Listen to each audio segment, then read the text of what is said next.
ഒരു ഗ്രാമത്തിൽ കഠിനാധ്വാനിയായ ഒരു കർഷകൻ താമസിച്ചിരുന്നു.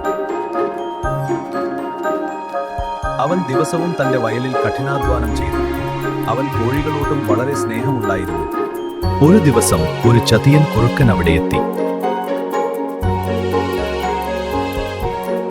ഇന്ന് എനിക്ക് നല്ല ഭക്ഷണം കിട്ടും. ആ രാത്രിയിൽ കുറുക്കൻ പതുക്കെ കർഷകന്റെ വീട്ടിലേക്ക് വന്നു കോഴികളെ നോക്കി. ശബ്ദം കേട്ട കർഷകൻ വീടിന് പുറത്തിറങ്ങി നോക്കി. ആരാ അവിടെ? ഞാൻ നിങ്ങളെ സഹായിക്കാൻ വന്നതാണ്. കർഷകൻ വിശ്വസിച്ചു.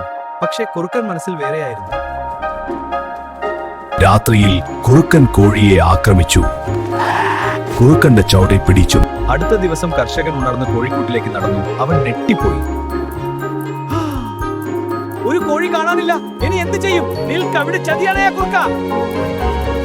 നിനക്കെന്താ? ഞാൻ വെറും കുറുക്കനാണ്. കാട്ടുകോഴിയല്ല എന്റേതാ.